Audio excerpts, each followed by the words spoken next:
The state wrestling championship in Texas just wrapped up for the second year in a row. The women's class 6A 110-pound division was won by Mac Beggs. Mac, that's right, although biologically female, Mac is transitioning to male, and as part of that transition takes testosterone and steroids. But Mac still competes as a girl because Texas rules require school athletes to compete as the gender on their birth certificate. If that's not confusing enough, well, it is. And that's why we asked Mark Steyn to come and join us to explain it.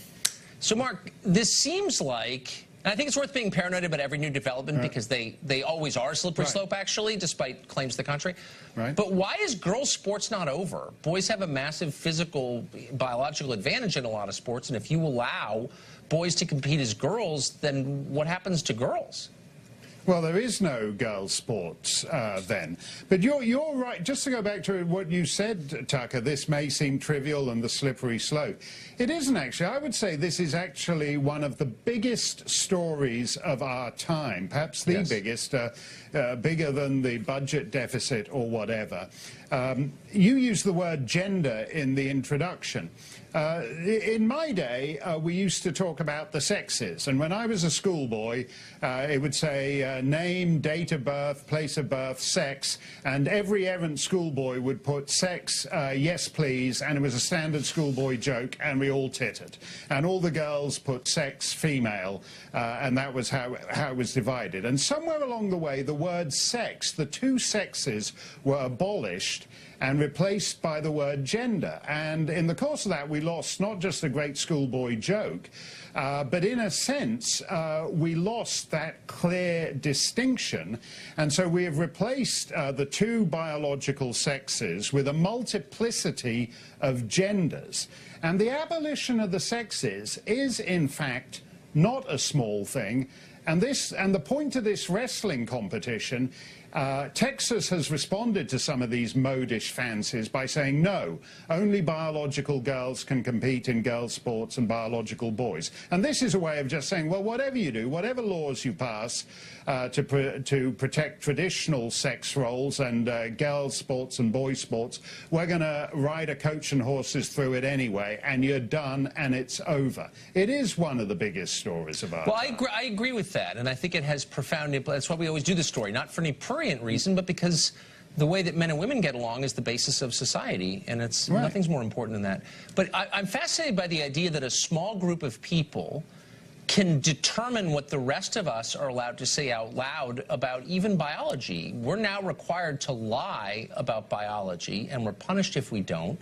And how did that happen? No one really believes this. Only about 8 people do, and they're in control. How?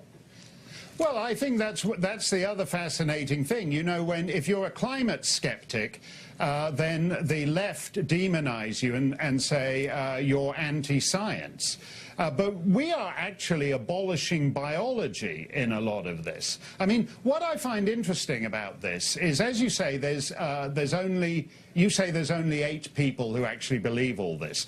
However many people believe it, they're the people who matter in the United States and in Canada and Europe and every other advanced society. So, for example, if I were to misgender this girl who's transitioning into a boy, there would be a Twitter storm about how I'd misgendered him or her, and that was disgraceful. And celebrities get hounded into apologizing profusely for this. The fact is, this girl transitioning into a boy is on drugs that increase her strength and has just ruined the girls' state championship for all the undrugged, unsteroided girl wrestlers. And what I particularly resent about this story, Tucker, is the loss of seemliness in our society. If somebody wants to transition into a boy or transition into a girl, great. But maybe that means you have to give up the wrestling, that you can't have everything, that you should take up the violin instead, not wreck a sport, not wreck a statewide sport for all the other participants.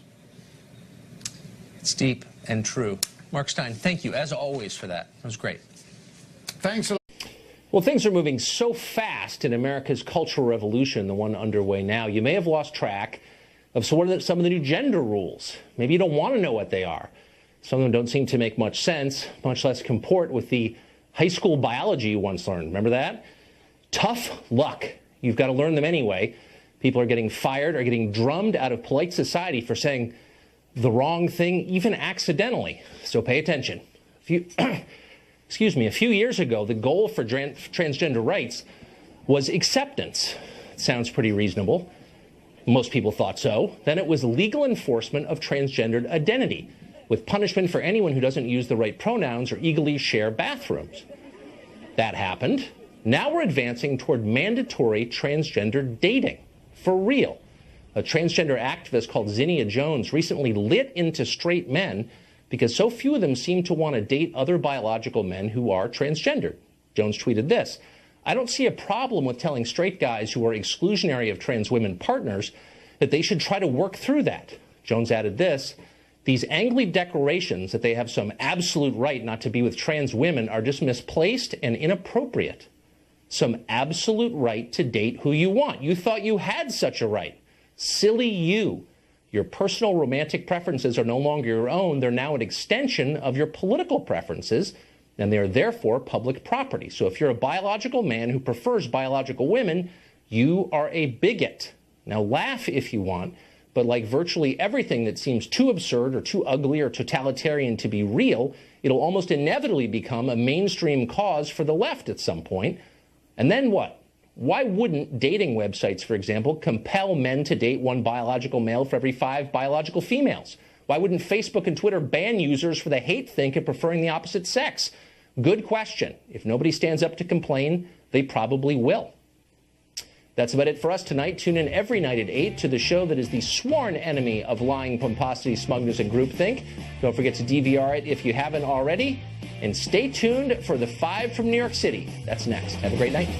Last May, the Obama administration announced a new rule requiring every public school in the country to let transgender students use whichever bathroom or locker room matched their preferred gender identity.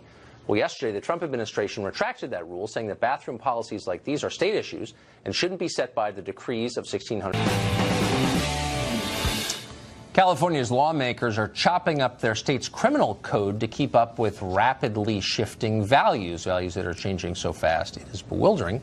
The state used to fear people deliberately spreading HIV, which remains a chronic, incurable, and ultimately terminal virus. No more, under a new law taking effect next year, deliberately spreading HIV, doing it on purpose, knowing that you're doing it, is now in California a misdemeanor with a maximum punishment of 6 months in jail. Meanwhile, there are terrible new crimes in California, and the most terrible of all, misgendering someone. Also starting next year, healthcare workers who persistently use the wrong pronouns when working with seniors could be imprisoned for up to a year. Ethan Behrman is a California radio host. He joins us tonight to explain how exactly this works. So law sends, Ethan, thank you for joining us, especially on this topic. Thanks, Tucker. But law sends a clear message about what our values are. It's not just about who we want to put in jail, it's about what we believe. And the California legislature has just said in really clear terms, it is worse to call someone by the wrong pronoun than it is to deliberately infect someone with a fatal disease. That seems like an inverted value structure to me.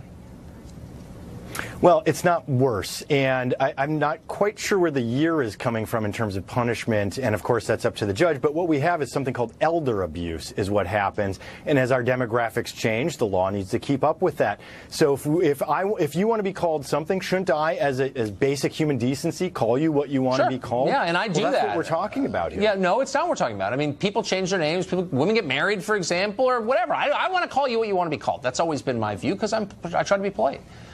But that's very different from the state weighing in and saying if you somehow use the wrong name more than once or several times or in a way that we consider, quote, persistent, we're going to punish you more severely than we would if you knowingly gave someone a fatal disease. What the hell? Well, so we have a couple of different issues there. First off, HIV is no longer the fatal disease. When you and I were living through the 80s and seeing people dying left and right in San Francisco, among other places, it was fatal. And now medicine has advanced that it's not fatal anymore. Okay. We are keeping people alive. Look at Magic Johnson. That is true. But if you know people who have HIV, I'm sure you do, I do, First of all, people do die from it, for sure. Second, it's a huge deal. It's a big deal. It makes you really sick. It's super expensive. It's terrible. When you could say the same thing about tuberculosis. Should we decriminalize the intentional transmission of tuberculosis or malaria? Of course not. And the only reason you're doing this with HIV is because there is a specific lobby dedicated to achieving this. And that's kind of the last government you want to have, one whose laws are written by various lobbies for various weird reasons. Don't you see where I'm going, right?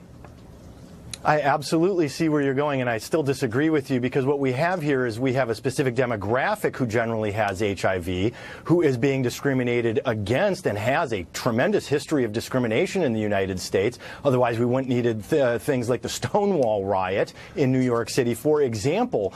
And what's happening wait a second. Why is it discriminatory? Stigmatized by this. Okay, but wait, stigmatized. I mean, look. I don't care what, quote, demographic you're in. If you intentionally give someone an incurable disease, I don't care how much money you give to Nancy Pelosi. You should be charged with a felony for that. That's ridiculous behavior. I mean, right? Why are we making excuses for that behavior?